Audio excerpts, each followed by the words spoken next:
5 जो कि क्लास 8 का ही है, एनसीईआरटी का, और एक्सरसाइज जो है 13.3 का ही था और ये 55 नंबर सवाल था। कह रहा था एक घनाभाकार साबुन की लंबाई 6 सेंटीमीटर और चौड़ाई 5 सेंटीमीटर एवं संपूर्ण पृष्ठीय क्षेत्रफल 148 वर्ग सेंटीमीटर है, तो उसकी ऊंचाई क्या है। यानी कि एक घनाभ है, यानी कि घन था उसमें, और इस सवाल में क्या है, एक घनाभ दिया है।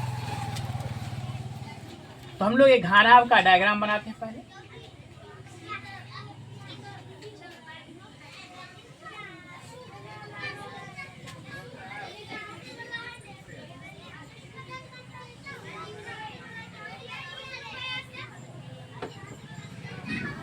ये एक घनाभ है।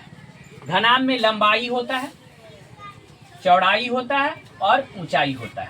घनाभ में लंबाई, चौड़ाई और ऊंचाई होता है। तो घनाभ में दिया क्या है, लंबाई दिया हुआ है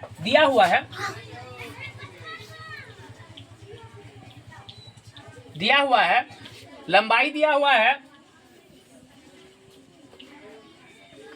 लंबाई बराबर यानी कि L होता है 6 सेंटीमीटर, चौड़ाई बराबर भी होता है मतलब 5 सेंटीमीटर, और ऊंचाई हमसे ज्ञात करने के लिए कहता है, यानी कि ऊंचाई बराबर नहीं दिया हुआ, वाट मान लेते हैं, यानी कि कोई संख्या अगर निकालना होता है। तो अब हमसे पूछता है इसका संपूर्ण पृष्ठीय क्षेत्रफल दिया है, यानी कि घनाभ का संपूर्ण पृष्ठीय क्षेत्रफल बराबर 148 सेंटीमीटर स्क्वायर, यानी वर्ग सेंटीमीटर। यानी कि घनाभ का संपूर्ण पृष्ठीय क्षेत्रफल दिया। अब घनाभ का सूत्र होता है 2 इंटू लंबाई गुने चौड़ाई प्लस चौड़ाई गुने ऊंचाई प्लस ऊंचाई गुने लंबाई बराबर दिया हुआ 148।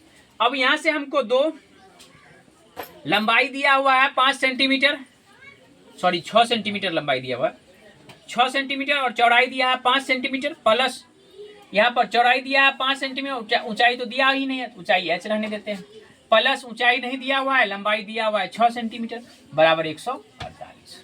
अब यहाँ से क्या करेंगे, 2, अब ये हो गया 6 पंचे 30 प्लस 5h प्लस 6h बराबर 148।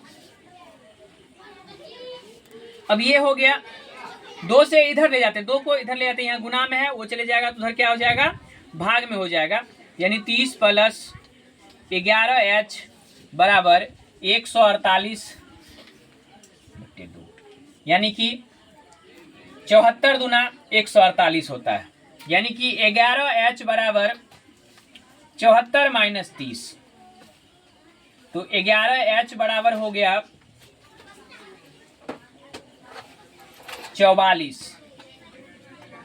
इसलिए h बराबर 44/4, यानी कि 44/11 अर्थात 4 सेंटीमीटर आंसर, यानी कि ये ऊंचाई जो हो गया वो 4 सेंटीमीटर आ गया।